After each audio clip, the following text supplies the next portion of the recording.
Do you want to know what real leadership looks like in action? Do you want to know what inspiration looks like in action?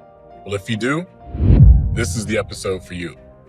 I'm interviewing the one and only Mayor Andre Dickens, the mayor of the city of Atlanta. I consider the best city in the United States. We're going to talk about how he knew at 16 he wanted to become the mayor of the city of Atlanta.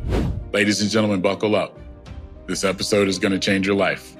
This is my good friend, Mayor Andre. Mayor Andre Dickens, how are you doing today, sir? Hey, I'm doing well. Thank you for that. I'm excited to be on with you today. I am the honored one, man. Been a huge fan of you for a very long time. You know, I travel all the time. Delta's my airline, and every time I'm in Atlanta on the shuttles, I hear your voice, and it's always soothing. You know how travel can be sometimes. So your voice is a calming voice on those shuttles. Thank you. So, Mayor Dickens, one of the things that I love to ask folks is, what's your because? That thing that's deeper than your why, right? Like everybody starts with why, and that's really awesome. But I think your because is your true passion, your true purpose. So if I were to say, Mayor Dickens, what's your because? Why do you do the things that you do? Because I've been led to do it since I was 16 years old here in Atlanta. Born and raised right here in Atlanta. I've wanted to be mayor since I was 16 years old, watching Ambassador Andrew Young when he was the mayor of Atlanta. And I was just inspired. And I've always wanted to help people become the best version of themselves. It's because I was helped by so many people. This city helped raise me. It helped make me, from the Atlanta public school system to parks and recreation to just good people at church and around the community. I was made, this person that you see here today is because of other people that have helped me get to this point in life. And so my because is, it's time for me to give back and lift as I climb. Wow. So Mayor Dickens, at 16, you just said you knew you wanted to be the mayor. That is so ambitious, but also so fulfilling and rewarding. So what at 16 really drove you? Like, I know Mr. Andrew Young was that driving force, but how did you really know that it was possible at 16? Yeah, I really can't explain where that might have come from. I don't come from a family of people that are in politics. Of course, my mom voted, but not necessarily. She wasn't some campaign leader or political figure. She read the newspaper, talked about what she read, and she would fuss at, local or national figures like everybody else. She didn't go to college. I became the first in my family to go to college when I went to Georgia Tech. But at 16, I just felt on my heart that Atlanta was the best place in the country. We were this growing city, and Ambassador Young was really talking about our civil rights roots and how we're going to one day be this big international player, this powerhouse of a city, and we would still keep our feel as a city that's not too busy, that we can love on one another. And that really got me going. I was excited by it. I knew I was around a bunch of cool people in my high school and a bunch of community people that wanted to see me do well. And I said, I want to be like them. I just want to be mayor. Now, I didn't know what a city council member was. I didn't know what a commissioner was. I barely, I knew what the president and the governor and Congress did, but that was it. So it was coming from somewhere spiritual and somewhere guided by good people in the community to lead me to a decision that one day I would want to be the mayor of Atlanta and that I would hit that mark. And it happened. It happened 4 years ago, and it's been the ride of my life. Man, and you're doing an amazing job. I just want you to know that too. I live in Greenville, South Carolina, but I have family in Atlanta, so I'm down there at least twice a month visiting. And the change that you've made, the vibrance of the city is a true reflection of the impact that you have. So I want to make sure I'm giving you your kudos for all that you do for the city. Thank you. 2 summers I had an internship in Greenville and Taylor's and Greer's, South Carolina, that area. That was when Michael Jordan tried his hand at baseball. Yeah. I was there that summer. I was in Greenville that summer and in the winter, that time period. So I know a little bit about your neck of the woods. There you go. So you talked about Georgia Tech. I'm going to leave that alone. I'm a Bulldog at heart, so I'll leave that alone. But you've gone from engineer an entrepreneur to mayor, right? What Mhm. through line connects all those roles? Like, and how, and more importantly, how have they shaped your approach to leadership? Yeah, there are a few through lines through that. One is the incredible ability to solve problems. If you're an engineer, that's what you go to school for. They give you a ton of problems to solve. You learn all of the formulas, all of the strategies, all of the techniques.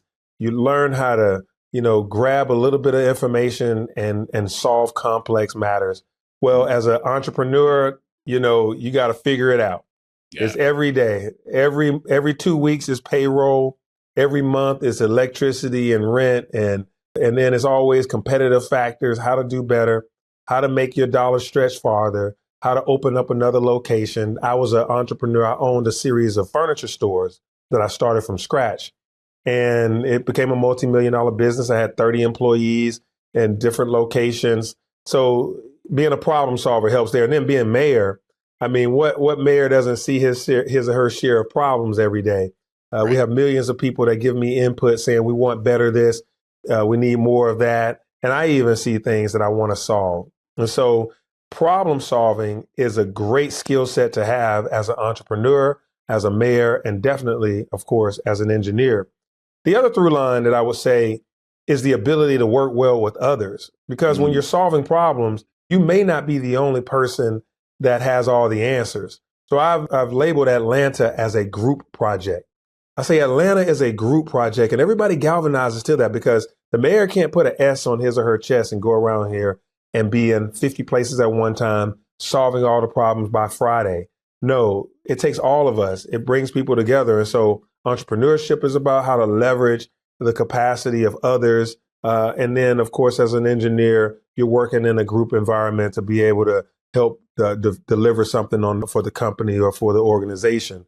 And so I'm a force multiplier. I'm somebody that can take, one person here, one person there, one idea here, one idea there, bring them all together so that we get the greater good out of that. And so it's been so helpful to be an engineer, to be in this office, to be someone who knows how to bring people together to get things done. That's why we're doing so much so fast. And I think it's part of my nature and part of my experience. I love that, man. I love that so much. And, I try to tell leaders, especially entrepreneurs, the importance of being involved with your city government, right? You solve a lot of problems. You also hear a lot of complaints. And I personally feel people wouldn't complain as much if they actually were involved with the city or their local government, right? Like if they were going to some of these meetings, to some of the town halls. Yeah. Mayor Dickens can't press a button and make everything happen, right? But he can listen. And then he can share maybe the truth of things that are going on. And I'm using you as an example, but I've always believed no matter where I live, the first thing I do is get connected with my city government. I'd love for you to tell the listeners and viewers how important that is from your viewpoint when business leaders and entrepreneurs get to be involved with the city. It is so important. It is vital. Businesses benefit from a thriving city, so they should contribute to a thriving city. They should contribute to a city that's struggling to help it thrive. They should contribute to a thriving city so that it thrives more. These things really are group projects. So whether it's businesses, for profit, nonprofits, clergy, everybody, including the government, has to work hand in hand. I'll give you an example. So most of us genuinely care about young people. And if someone comes to the mayor and say, hey, we need to do something about these kids, right? That sounds like something somebody has said to a mayor before. We got to help these kids. And then you're like, all right, what are you going to do? They're like, no, I'm going to you. You're the mayor. Go solve that problem. These kids need this, that. I mean, there's no limit to how much stuff we'll say that a kid needs. And so I've turned that around and said, okay, this is what we're going to do. We're going to make sure that we grow our youth programming, that we're going to make sure these kids have outstanding after school programs, summer programs, weekend, that they're going to be busy, flourishing. And so we've dubbed it the Year of the Youth.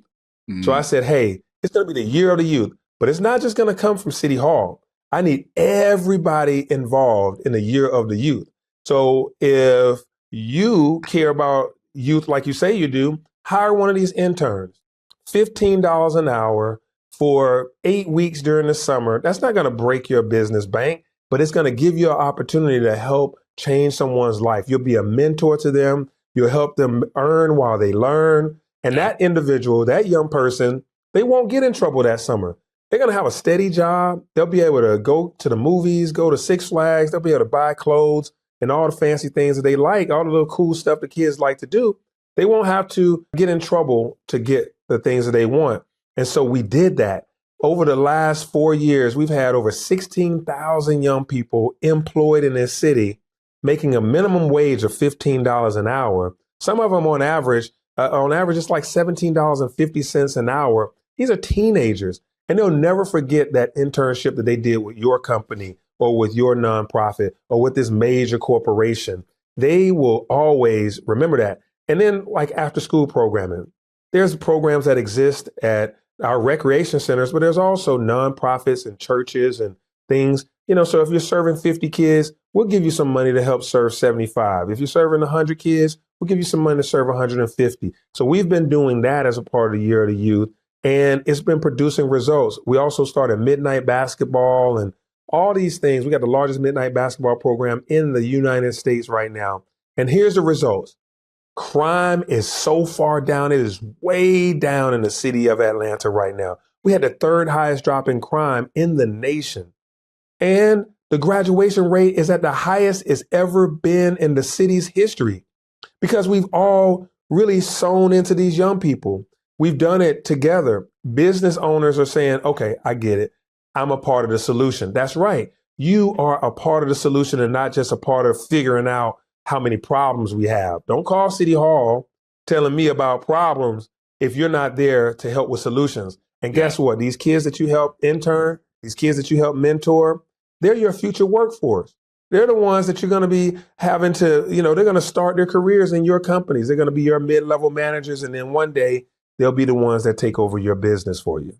I totally agree with that. And I get that from my mentor. I was telling you, Damon John, right? Like Damon, the president of his company today started as an intern, right? You get to know people a little bit better. You get to see them. You get to coach and mentor them through things. And hopefully, right, the education or the abilities that they have, the skill sets that they have start to rise, and you were able to groom that. And so I'm with you, man. Like, Whitney's song, "The Children Are Our Future." Well, sometimes we have to put that into action. And so I applaud you for all the amazing things that you have done for the city, especially as it relates to youths, man, because, like us growing up, we were called the lost generation, right? Well, you're doing something about it. And so I applaud you for doing something about it.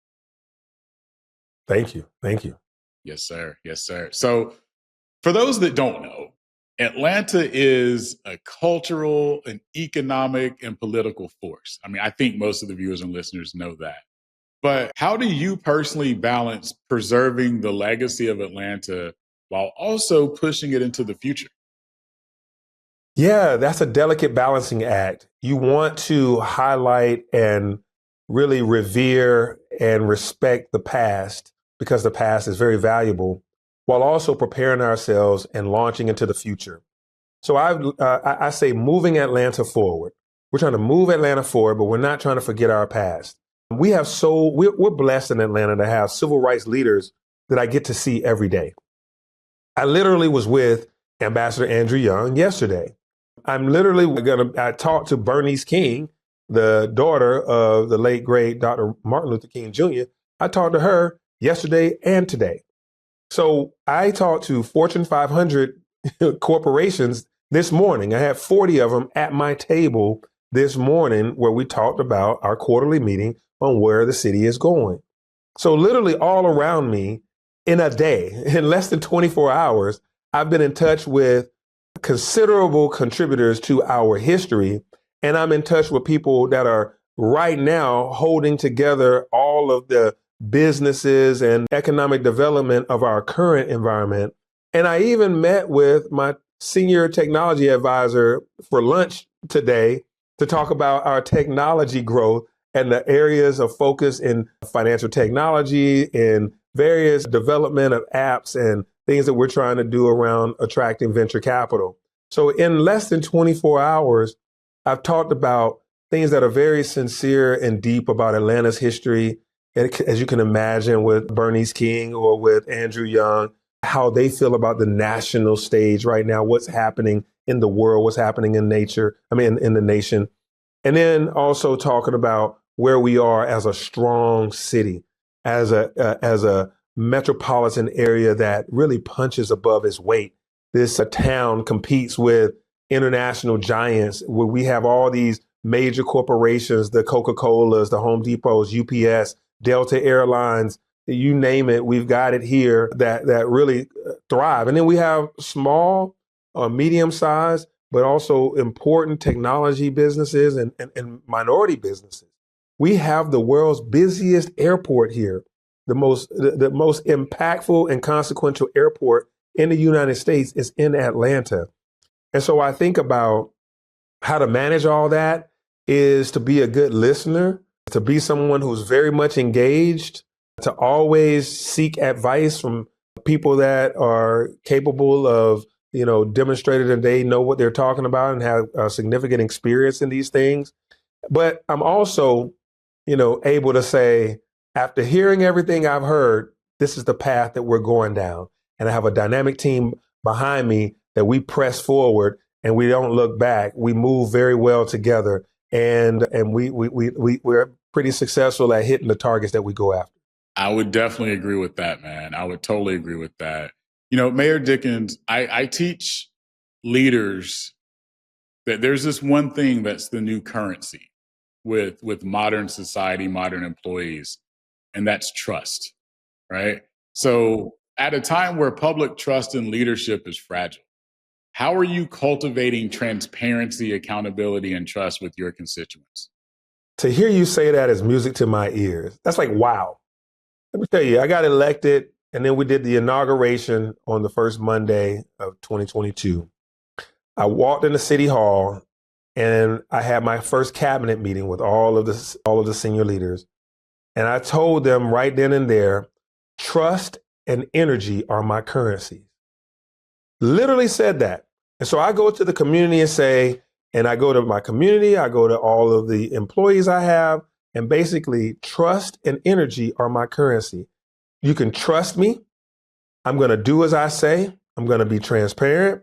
I do it with integrity. You can always depend on me, and I'm going to do it at the highest standards of ethics, etc. But I trust you as well. And we exchange that trust. That's how we get things done. I trust you, you trust me, and we continue to exchange that trust, and it has tremendous value.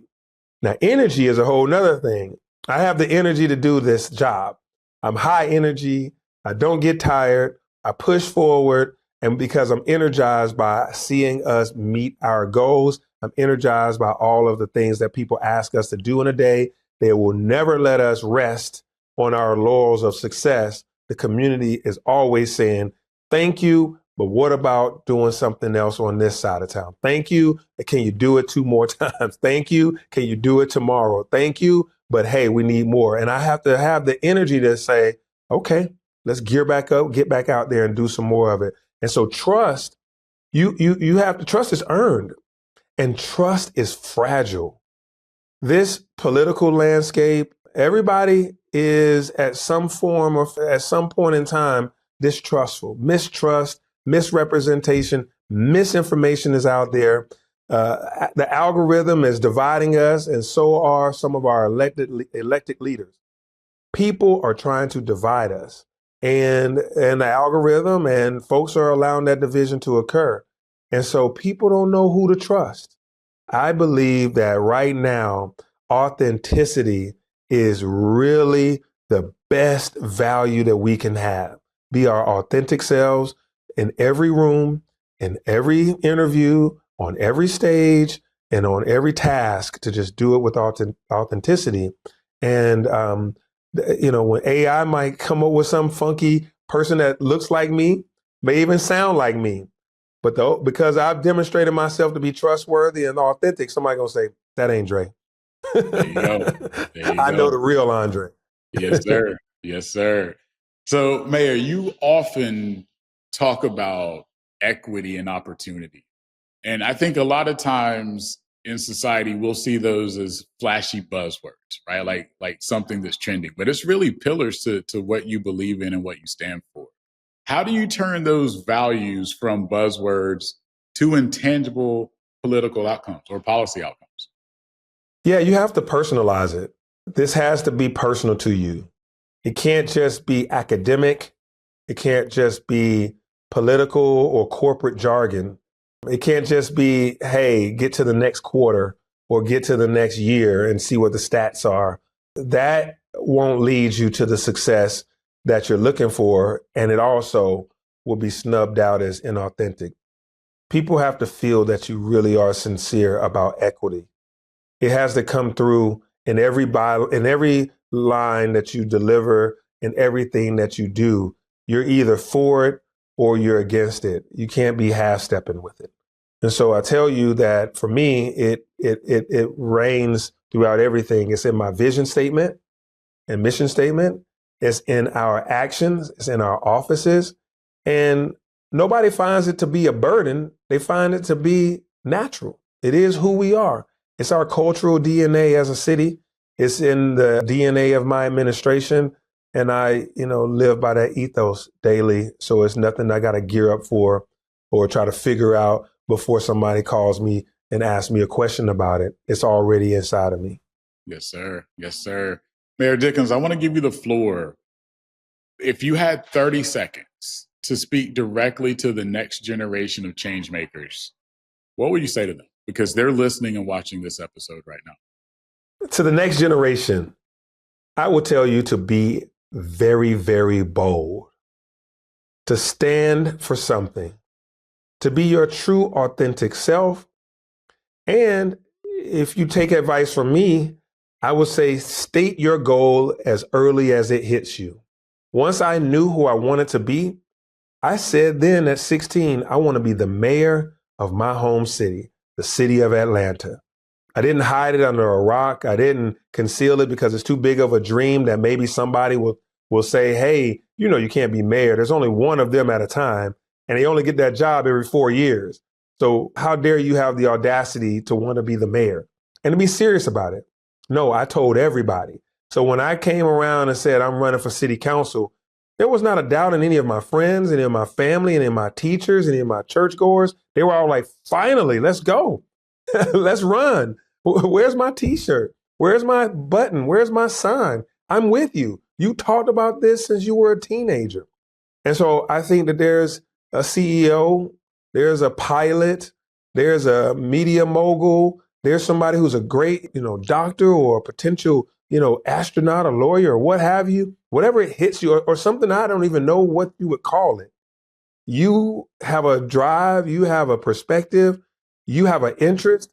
I say be bold, talk about it, pray over it, give it to your team, give it to your friends, give it to your parents and say, this is what I feel. And then watch them along with you put forth the energy and the effort to one day hit that goal, and you'll never regret it. Man, I needed to hear that. I needed to hear that, man. Like, that was deep. That was like, I have something I'm going to take away and I'm actually going to put in place because of something you just said. You had no idea, but I needed that one. I needed that one. All right, good. Yes, sir. Yes, sir. So I'm going to get you out of here, Mayor Dickens, on I call it my hot five, my quick five. All right. Okay. All right. Rapid fire. First question. Is Georgia Tech ever going to beat Georgia in football again? Yes. This year. Oh, that was bold. That was bold. Okay. Hey, all right. Man. I'll come We're see you in 2-0 November. right now. I'll come see you in November. All right. Don't worry. All right. You don't have to name the restaurant because I don't want you to get in trouble. But what is your favorite Atlanta meal that always hits the spot? What's the dish? Oh, man, I eat good all the time. I love food. I will tell you, it's going to sound so typical, but lemon pepper wings, man. Okay. All right. We'll have those at the Georgia Tech game this year, me and you. Let's do it. Yep. There we go. What's one book that's changed your leadership style? The Alchemist. It's a great book. It's a fable. I've read it. I read it every time I'm trying to make a significant change. I've probably read it 6 or 7 times now. Okay. It's an easy read too. Yeah, it's a great book. I totally agree. I have that one as well. What's one hidden gem in Atlanta that everyone should experience at least once? Oh man, there's so many hidden gems. This gem isn't completely hidden, but it is a nice place to retreat. It's called the Cascade Nature Reserve. It has a waterfall. It's a walk through the woods. It's a nature trail. You get to see a lot of, birds and, lots of species of plants and trees. And then it has a waterfall in there. You could just meander and get lost, but it's still within the city. You don't have to drive an hour to get to it. You can get to it really quickly. And some people, go to it every week as a place to just, take a walk, get a little bit of a clearing of their minds. It became popular during the COVID because it was an outdoor space that people could just get some fresh air. So Cascade Nature Reserve right there on Cascade Avenue, Cascade Road. Okay. All right. As the story of Mayor Andre Dickens is being told, what's one word that you want to define your legacy? Wow. One word. Love.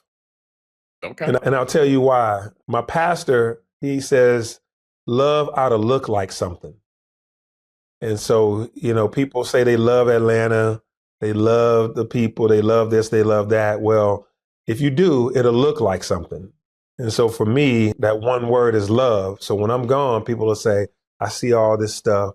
I see how he made me feel. I see how he changed this city. That must have been love.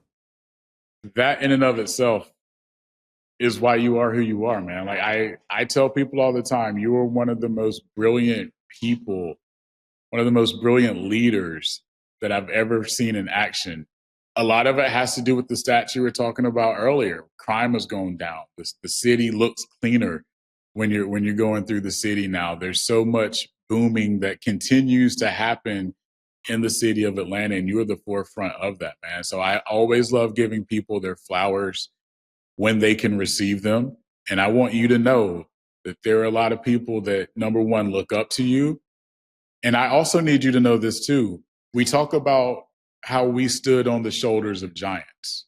Well, you are now those shoulders that people are standing on. And I'm so freaking proud of you, brother. So proud of you.